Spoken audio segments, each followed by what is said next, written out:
Segunda de Timoteo, capítulo 1, versículo del 3 al 5. Dice así la Escritura en el nombre de Jesús, para la gloria del Padre, del Hijo y del Espíritu Santo. Amén. Doy gracias a Dios, al cual sirvo desde mis mayores con limpia conciencia, de que sin cesar me acuerdo de ti en mis oraciones noche y día, deseando verte al acordarme de tus lágrimas, para llenarme de gozo, trayendo a la memoria la fe no fingida que hay en ti, la cual habitó primero en tu abuela Loida y en tu madre Eunice, y estoy seguro que en ti también. Amén. Así que vamos ahora a leer la palabra del Señor. Hemos leído la Reina Valera 60 y ahora vamos a leer una paráfrasis. Segunda de Timoteo, capítulo 1, desde el versículo 3 al versículo 5. Vamos a dejar a nuestro hermano Iván, entonces, que nos lea la traducción al lenguaje actual, que es una paráfrasis.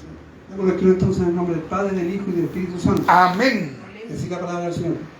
Mis familiares y yo hemos servido a Dios, y nadie puede acusarnos de nada malo. Siempre que oro, ya sea de día o de noche. Hermano Iván, segundo Timoteo. ¿Segundo Timoteo? Sí, ¿verdad? Eso es la que me está hablando. Sí. Siempre que oro, ya sea de día o de noche, te recuerdo y doy gracias a Dios por ti. Cada vez que me acuerdo de cómo lloraste y te pusiste triste, me dan más ganas de verte. ¿Cómo me alegro? ¿Cómo me alegraría eso? Tu abuela Loida y tu madre Eunice confiaron sinceramente en Dios. Amén. Cuando me acuerdo de ti, me siento seguro de que también tú tienes esa misma confianza. Amén. Gloria a Dios. Amén. Entonces ahí se leyó la traducción al lenguaje actual. Esa es una paráfrasis. Y ahí está la NTV. No es una paráfrasis, sino que es una traducción que utiliza un método que se llama el método de equivalencia dinámico. ¿Ya? Dale. Gloria al Señor. En el nombre del Señor Jesucristo. Timoteo, doy gracias a Dios por ti, al mismo Dios que sirvo con la conciencia limpia, tal como lo hicieron mis antepasados. Día y noche te recuerdo constantemente en mis oraciones. Tengo mucho deseo de volver a verte, porque no me olvido de tus lágrimas cuando nos separamos, y me llenaré de alegría cuando estemos juntos otra vez. Me acuerdo de tu fe sincera, pues tú tienes la misma fe de la que primero estuvieron llenas tu abuela Loida y tu madre Eunice. Y sé que esa fe sigue firme en ti. Amén. Amén. Entonces, vamos a compartir la palabra. Tomen su asiento. Ya hemos orado nosotros, hemos buscado del Señor. Y vamos a meditar en esta palabra que tiene como personaje principal al apóstol Pablo, ¿cierto? Porque escribió esta epístola a Timoteo. Y parte diciendo aquí en el verso 3, doy gracias a Dios, al cual sirvo desde mis mayores con limpia conciencia, de que sin cesar me acuerdo de ti en mis oraciones noche y día. ¿Ya? Lo primero que nosotros podemos considerar en este pasaje es cómo el apóstol Pablo oraba por alguien. ¿Ya? Porque de repente a nosotros nos piden la oración y oramos por la persona para cumplir. ¿Ya? La persona nos pidió la oración y cumplimos con esa oración y hacemos una oración bien breve para que después cuando nos pregunten digamos, no, si lloré. Pero resulta que nosotros en nuestro corazón sabemos que de repente la oración no fue tan comprometida, no fue tan entregada, no hubo tanta empatía en ese clamor. En el caso del apóstol Pablo, indudablemente que él trabajaba con Timoteo, entonces también había una familiaridad espiritual. Pero aún así hay personas que realmente pueden trabajar en la obra, se pueden conocer hace años, y eso no implica que uno ore por el otro. Ya, de repente la persona, debido a todo el trabajo que tienen, digamos, en la obra, que más que nada oran por ellos, segundo por ellos, tercero por ellos, por la iglesia, y es una oración, digamos, bien, en algunos casos bien egoísta. Pero el apóstol Pablo dice de que él no dejaba de orar por Timoteo. De que sin cesar me acuerdo de ti en mis oraciones noche y día. Porque hay gente que de repente puede decir, no sé, yo siempre me acuerdo del hermano. Y me acuerdo y cuento alguna anécdota cuando fui a tal lugar y me acuerdo del hermano. De repente estoy haciendo algo y me acuerdo del hermano. Esa es una manera de acordarse. Pero otra cosa muy diferente y mucho más profunda es acordarse de alguien en la oración. Ya, o sea, ya ahí estamos hablando de una mayor profundidad. Conversaba yo en estos días con una persona y me decía, hermano Richard, todos los días oro por usted. Todos los días. Ya eso para uno es algo impresionante, porque más encima uno no ubica mucho a la persona, no habla mucho con esa persona, pero hay personas que tienen un amor espiritual, un amor en Cristo, que pueden acordarse de uno y que tienen la autoridad de decirte, oro por usted todos los días. Eso realmente para mí es impresionante. Ahora, piense usted esto.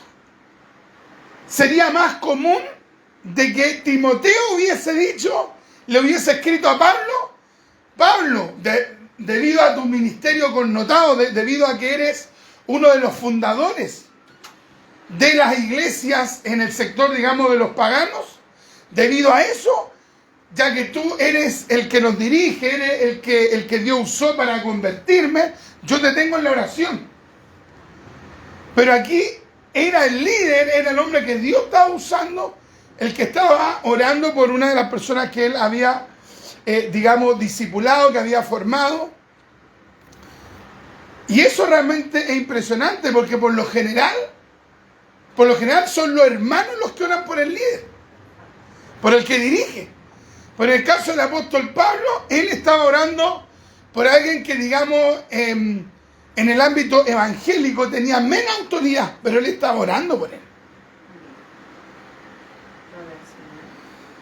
Así que nosotros tenemos que aspirar a esto, a acordarnos de las personas, pero en la oración.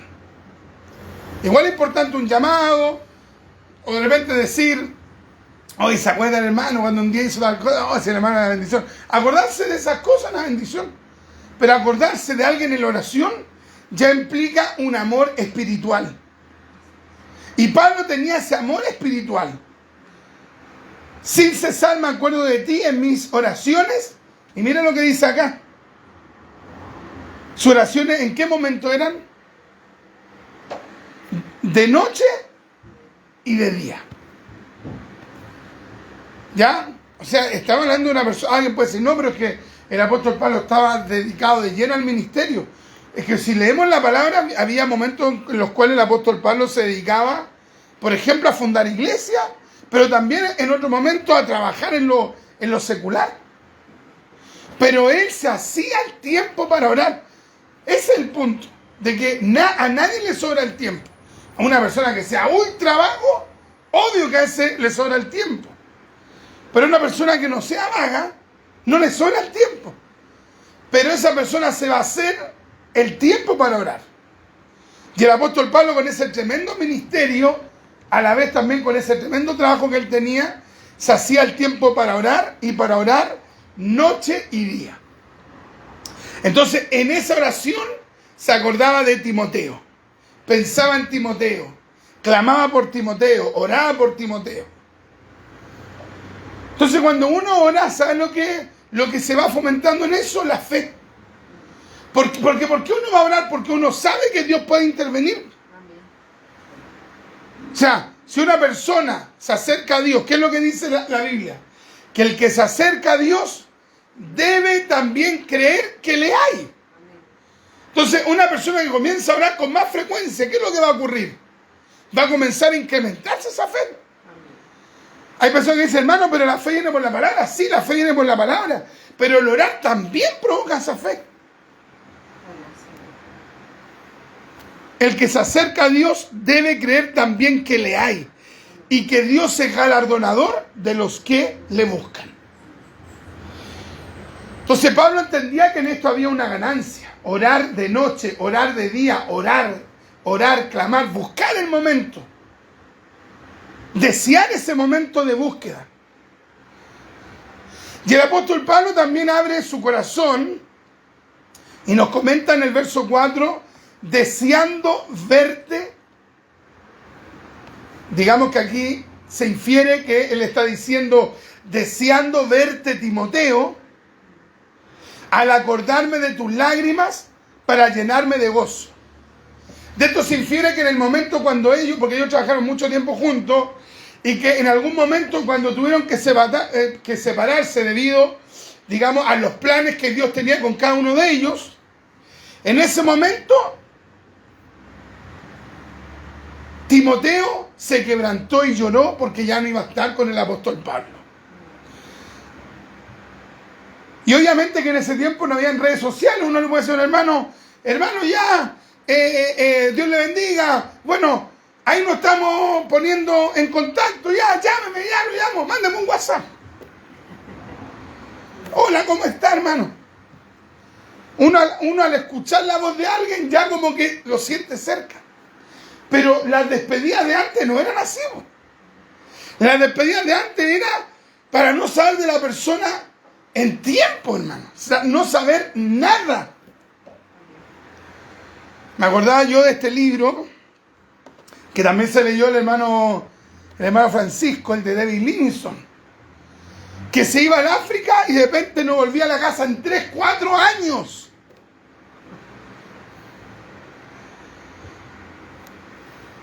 Para el tiempo de uno, ¿se acuerdan que estaban esos teléfonos que uno le ponía la moneda? Y pensar en eso para uno es como bien lejano. De repente, chuta, no tenía ni los 100 pesos. O encontráis un teléfono y teníais los 100. Y decía, oh, qué bueno, y metíais la moneda y el teléfono estaba malo. Lo habían querido rentar no sé cuántas veces para robarse la moneda. Pero ya pensar en ese tipo de teléfono es algo lejano. Pero igual era un medio para contactarse con alguien. Es más de algún momento tú te podrías comunicar con esa persona. En este momento, para este tiempo, las despedidas eran despedidas, digamos que nada te garantizaba que te fueras a encontrar de nuevo a la persona. Entonces en ese momento el apóstol Pablo recordó las lágrimas de Timoteo. Y el apóstol Pablo, que anhelaba desear, o anhelaba, más bien dicho, deseaba ver a Timoteo, a su consiervo. Y en este contexto él trae, hermano, esta frase tremenda que nos comenta algo acerca de la intimidad de Timoteo. Porque si vemos las escrituras, por ejemplo, en Hechos capítulo 16, vamos a buscar Hechos capítulo 16, vamos a ver si lo podemos encontrar acá. Vamos a ir ahí a Hechos capítulo 16. Hallamos que, por ejemplo, Lucas también habla de Timoteo. Hechos capítulo 16, versículo 1. Dice, después llegó a Derbe y a Listra, y aquí había allí cierto discípulo llamado Timoteo, hijo de una mujer judía creyente, pero de padre griego. Y daban buen testimonio de él los hermanos que estaban en Listra y en Iconio. Quiso Pablo que éste fuese con él, y tomándole, le circuncidó por causa de los judíos que había en aquellos lugares, porque todos sabían que su padre era griego. Entonces, acá Lucas nos cuenta también acerca de Timoteo. Nos da algunos antecedentes generales, que su mamá era judía, que su padre era griego y que todos daban buen testimonio de Timoteo. ¿Ya? O sea, Timoteo no solamente tenía palabra, sino que era una persona consecuente. ¿Ya? Eso digamos que es tan escaso en este tiempo, personas consecuentes. Y este gran comentarista, hermano, que se llama Adam Clarke, uno de los principales comentaristas metodistas, que fue una de las personas, digamos, más eminentes dentro de la iglesia metodista en el siglo XVIII, digamos, indudablemente después de el impacto que provocó John Wesley, pero Adam Clarke fue realmente impresionante. Es uno de los teólogos más connotados. El otro día me impresionaba, hermano. O sea, no el otro día, realmente hace no sé cuántos años atrás, creo que unos 15 años atrás.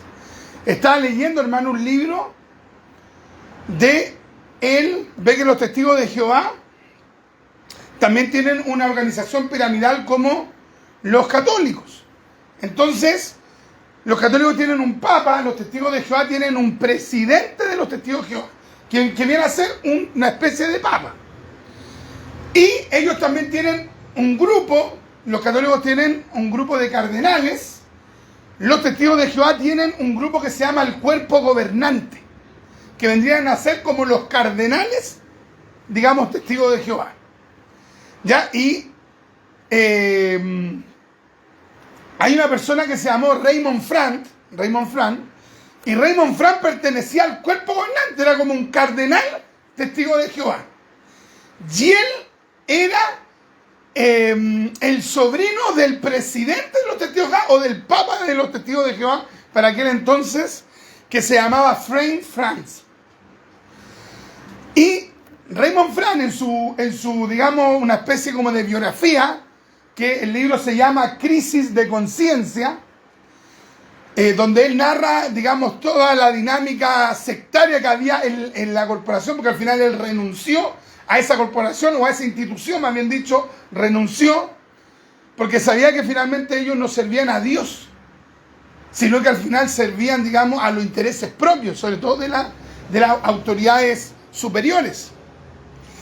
Y él cuenta cómo las personas más versadas dentro de los testigos de Jehová, ¿saben a quién estudiaban secretamente? A Adam Clarke.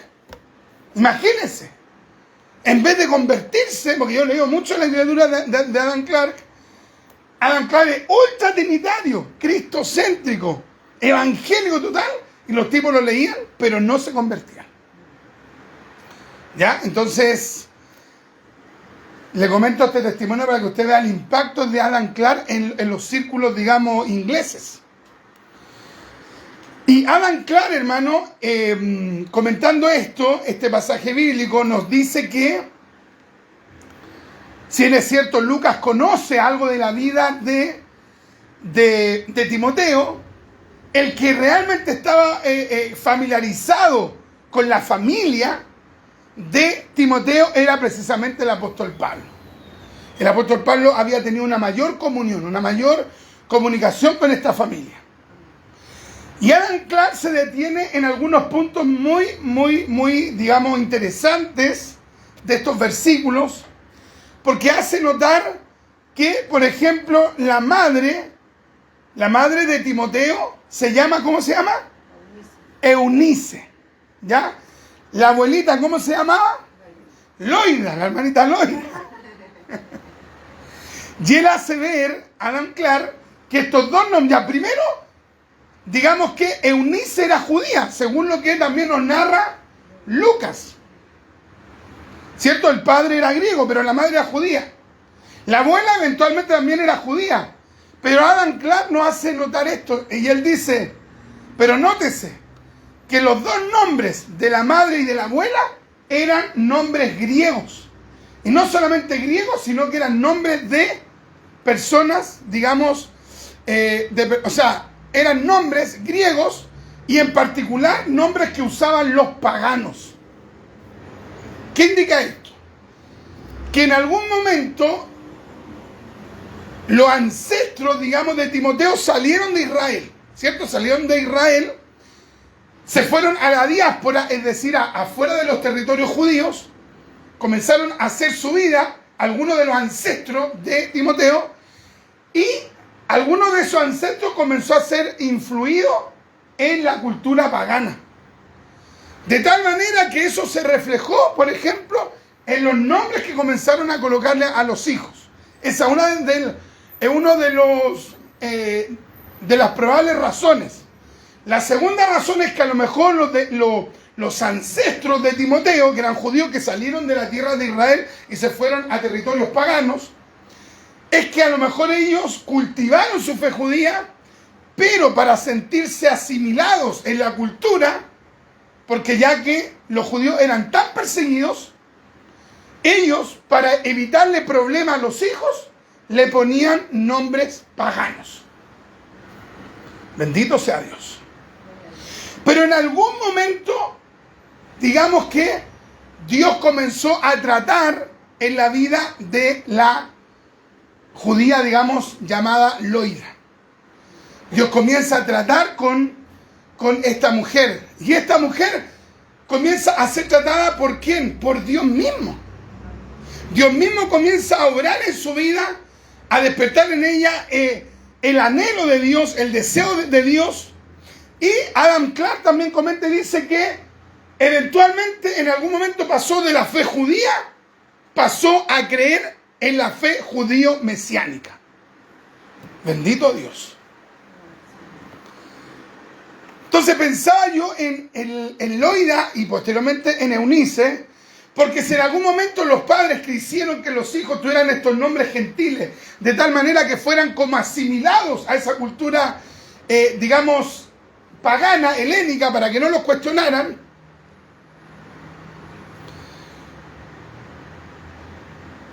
Loida, Eunice sabían el peso que era, por ejemplo, nuevamente identificarse públicamente con la fe judía y mayormente con la fe judeo-cristiana. Porque la fe judía para ese tiempo era una fe legal en el imperio, ya era una fe legal. Pero la fe judeo-cristiana era una fe o una creencia fuera del marco legal, es decir, era una creencia ilegal.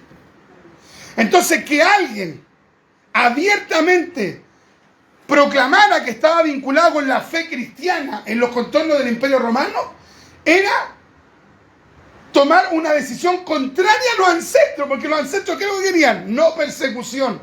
Que los descendientes se asimilaron a la cultura nomás, digamos, helénica, romana helénica.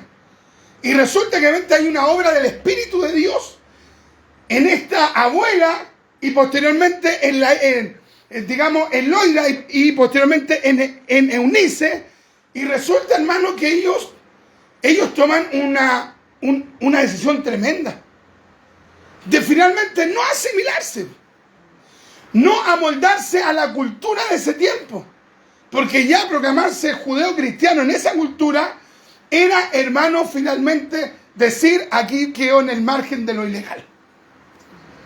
Me van a cuestionar, me van a perseguir. Si ya como judío me miran medio extraño, ahora que sepan que soy judeo-cristiano, o sea, la persecución va a ser mayor. O sea, lo que le quiero explicar, hermano, es que todo esto tuvo que comenzar a ver en algún momento Timoteo. La convicción de los padres. La convicción de la abuela, la convicción de la madre. Entonces, eso indudablemente que comenzó a ser una semilla en ese corazón. Entonces, reflexionemos y preguntémonos si nuestros hijos ven tales convicciones en nosotros. Si nuestros parientes pueden ver esa convicción, podrían decir: no, él no se quiere asimilar a la cultura, él no quiere ser uno más de esta sociedad, o por el contrario diría: no, este se va amoldando a la situación. No. Si está con gente mundana, se pone mundano. Si está con tibio, se pone tibio. Si se junta con los liberales, se pone liberal. Si está con gente muy mundana, sí, mundana 100%, también se toma su cuestión, se fuma algo, se tira su chiste en doble sentido, se va moldeando a la situación. Eso Timoteo nunca lo vio. Siempre vio una actitud, digamos, confrontacional, con convicción, con radicalidad en su familia.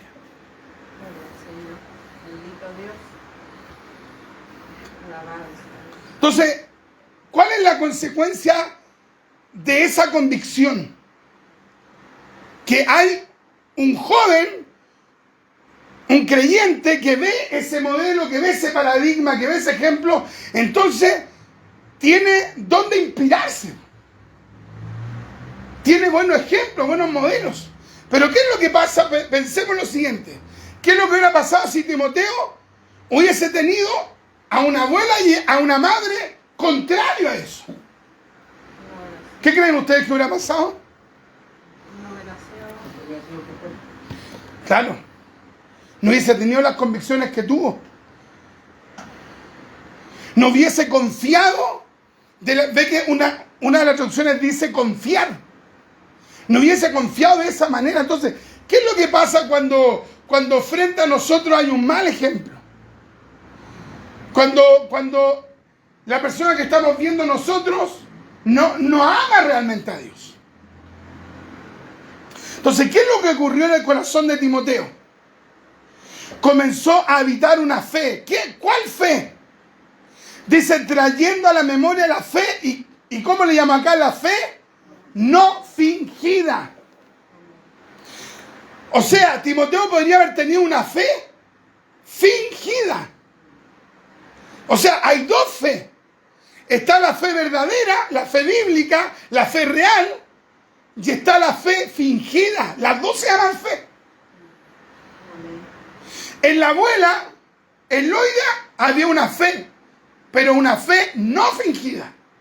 En Eunice había una fe, pero había una fe no fingida. Y en Timoteo hubo una fe, pero una fe no fingida.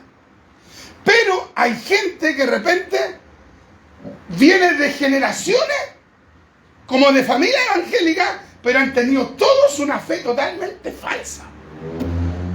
¿Qué es una persona fingida?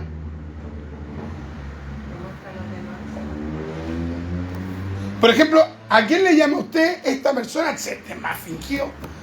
Es un halago, por ejemplo, si a usted le dijeran, sí, pues el hermano tanto, es más fingido. O que dijeran a mí, el hermano Ría, ultra fingido. ¿Es un halago? Yo diría, una mea bendición, me están tratando de fingido. O yo diría, che, me insulto. ¿Y qué se cree esta persona? ¿Cómo me dice fingido? O sea, en Timoteo había una fe, y otras personas, ¿saben cómo traducen? Una fe sincera. Una fe consecuente. Pensemos en esta palabra, fingir.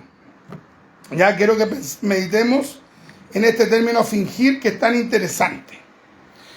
Este término fingir significa representar o hacer creer algo que no es verdad, con palabras, con gestos, con acción. O sea, hay todo un montaje detrás.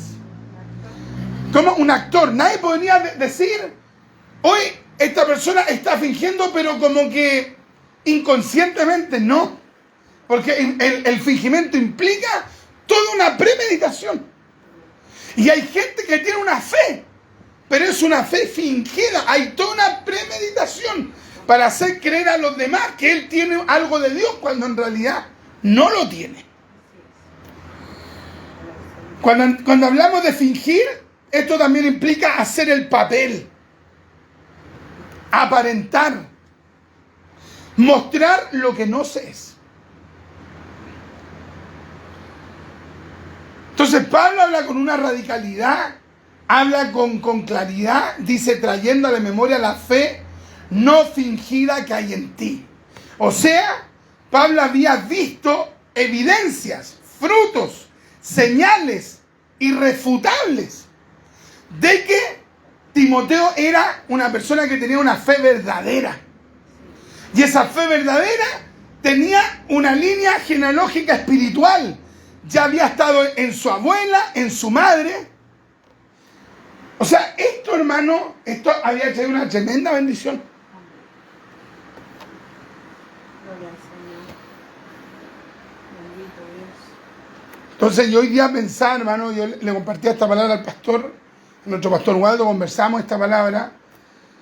Oiga, hermano, y qué tremendo que alguien pueda fingir en lo espiritual. Y esto ya hay que ser muy caradura en lo espiritual. Porque alguien puede fingir, por ejemplo, que es fiel en lo secular, y ya digamos igual está mal que el tipo tenga 4 mujeres. Y que a todos les muestre que es fiel. O que de repente, por ejemplo, el tipo se muestra así como bien, ve que un tiempo la gente decía, oh, Ricky Martin es súper lacho y hoy tiene cualquier mujer. Y el tipo era homosexual. Fingía que era mujeriego, pero el hombre era homosexual. Pero eso está en el ámbito, digamos, que está mal, obviamente, pero está en el campo, digamos, temporal. Pero que alguien finja tener una fe, tener una relación con Dios, tener una comunión con Dios, que finja, que aparente, que es consagrado a Dios, que ama a Dios cuando no lo ama, es algo realmente nefasto. Gloria al Señor. Bendito Dios. Entonces, por ejemplo, ¿podríamos confiar en una persona que finge en lo espiritual? Por ejemplo, una persona que aparenta orar y no ora, aparenta que lee la Biblia y no lee la Biblia, aparenta que tiene comunión con Dios y no la tiene. ¿Dios podría confiar en esa persona? ¿Dios podría abrirle puertas para darle mayor crecimiento espiritual?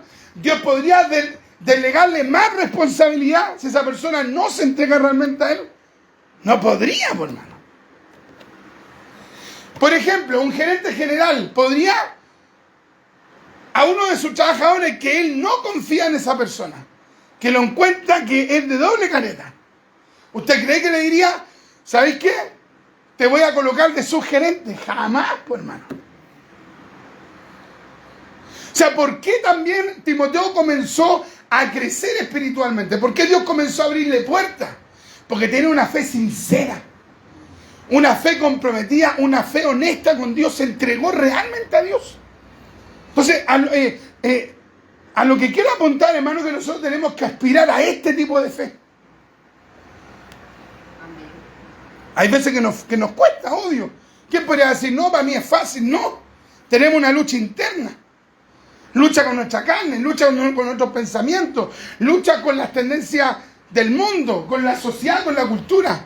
Pero el Espíritu de Dios que estuvo con Loida, que estuvo con Eunice, que le dio la capacidad de prevalecer en esa cultura pagana, está con nosotros. Amén. Gloria a Dios. Santo es su nombre. Qué tremendo, hermano. Qué triste, hermano, de repente es ver personas que cada cierto tiempo se detienen, cada cierto tiempo se descarrían, se levantan, se caen, se levantan, se caen. Y uno dice, ¿cuándo va a tener convicción esta persona? ¿Cuándo realmente se va a comprometer con Dios? Entonces, obvio que Pablo podía confiar en Timoteo. ¿Por qué? Porque el hombre estaba entregado a Dios, trayendo a la memoria la fe no fingida que hay en ti, la cual habitó primero en tu abuela Loida y en tu madre Eunice, y estoy seguro que en ti también. Gloria al Señor. Bendito Dios. Alabado sea el Señor. Entonces, cuando está esa fe genuina, esa fe verdadera, esa fe honesta, ¿qué es lo que va a ocurrir? Dios va a comenzar a abrir puertas. Dios va a comenzar a delegarnos responsabilidad. Dios va a saber que estamos comprometidos con Él, entonces Dios nos va a abrir puertas. Pero cuando hay una fe fingida, Dios te tiene que dejar ahí. Cuando hay doble ánimo, Dios te tiene que dejar ahí hasta que la persona realmente se postre ante Cristo. Entonces, obvio, por eso, hermano, por eso Pablo, hermano, anhelaba ver a Timoteo como una persona así. Obvio que quería estar con esa persona. Querías comunicarte, quería hablar, quería aprender, querías tener retroalimentación espiritualmente. Pero Pablo hubiese querido tener una comunión con Timoteo si Timoteo hubiese tenido una fe fingida. Por supuesto que no. Entonces nosotros tenemos que pedirle al Señor, porque aquí no habemos superhombres, ni hay supermujeres. Nosotros tenemos que pedirle a Dios, Señor, yo quiero tener este tipo de fe. Este tipo de fe, yo quiero ser una bendición. Para Pablo, Timoteo fue una tremenda bendición. Yo quiero ser esa bendición. Yo quiero que la gente, porque mire, Pablo anhelaba encontrarse con Timoteo. Un tremendo hombre de Dios quería encontrarse con Timoteo. Preguntémonos. Usted ubica a gente espiritual, ¿cierto? Aman de alguien, personas que aman a Dios. Preguntémonos, esas personas que aman a Dios, ¿anhelan encontrarse con nosotros? Porque, por ejemplo, si yo voy caminando y yo veo por ahí a un hermano que es cagüinero, que es chismoso, que es de doble ánimo, que anda puro cuenteando, yo lo veo y yo digo, no, ya, chao, me voy. Cruzo, pum, me voy, lo evito. Si no me va a hablar de la palabra, no me va a hablar de orar, no me va a hablar de buscar de Dios, nada de eso. Entonces, ¿uno qué hace? Lo evito. Pero si realmente voy caminando y veo a un hermano, a una hermana que busca, que clama, que sirve a Dios, uno, ¿qué es lo que va a decir? ¡Oh, la mega bendición! Me encontré con ese hermano, con esa hermana. ¡Oh, fue la tremenda bendición! Entonces nosotros tenemos que aspirar a eso. Y tener esa convicción, como la que tuvo Loida, Eunice, Timoteo. En medio de esa cultura se entregaron a Dios, sirvieron a Dios y fueron fieles. Vamos a tener una palabra de oración y vamos a dar alguna oportunidad. Y le vamos a pedir al Señor que nos dé esa convicción, esa radicalidad, esa firmeza. Hay mucha gente que dice, no, es que antes era más fácil. No, hermano. ¿Recuerda usted en el periodo de la Edad Media cómo perseguían a los cristianos? Le quitaban los bienes, les confiscaban los territorios, los mandaban al exilio. Entonces, ¿cómo es que básicamente era más fácil? No. Siempre ha habido lucha. Y en todo tiempo el cristiano ha tenido que demostrar su fe. Señor, queremos darle gracias por esta hermosa palabra que usted nos ha dado. Señor, somos confrontados por su palabra, mi Dios. Muchas veces, Padre mío, nos falta esa convicción. Nos falta, Padre mío, esa entrega que tenía, Padre mío, Timoteo, que él vio en algún momento en su abuela Loida y en su madre Eunice. Señor, ayúdenos, Padre mío, a poder aprender a remar incluso cuando el mundo, cuando el sistema va en un sentido contrario. Padre mío, porque nosotros queremos remar supeditados a la palabra de Dios. Señor, denos tal convicción, denos tal radicalidad, aunque el mundo vaya en un sentido contrario, no porque ellos sean la mayoría uno va a ser arrastrado por ellos, sino que uno mantenerse firme en la palabra de Dios. Ayuda a los jóvenes, a los niños, a los ancianos, a los adultos, a los recién convertidos, a todas aquellas personas, Padre mío, que aman realmente a Cristo. Denle usted las fuerzas para prevalecer. Señor, ayúdenos a ser como Timoteo, a ser un hombre sensible, porque Timoteo cuando se separó de Pablo se quebrantó. Era un hombre sensible, un hombre que amaba al hombre de Dios, al siervo de Dios. Un hombre que tenía buen testimonio, que todos daban buen testimonio de su fe. Señor, ayúdenos a dar buen ejemplo, de tal manera que inspiremos a otros. Loida, Eunice inspiraron a Timoteo en cuanto a su servicio a Dios. Gracias por hombres como Pablo, que han discipulado a esos Timoteos. Ayúdenos a nosotros a poder discipular, Padre mío, a estas nuevas generaciones, mi Dios eterno. Espíritu Santo, así como usted hizo una obra en Loida, en Eunice y en Timoteo, Espíritu de Dios, haga una obra en nosotros. Ayúdenos a tener una fe no hipócrita, una fe no fingida, una fe sincera, una fe sin dobleces, una fe sin inconsecuencias. Ayúdenos, mi Dios, en medio de este tiempo donde hay tanta, Padre mío, falsedad, incongruencia. Ayúdenos a tomarnos de su palabra. Muchas gracias, mi Dios, por por este texto con el cual hemos reflexionado. En el nombre de Jesús se lo pedimos. Amén, amén y amén. Y le damos la gloria al Señor.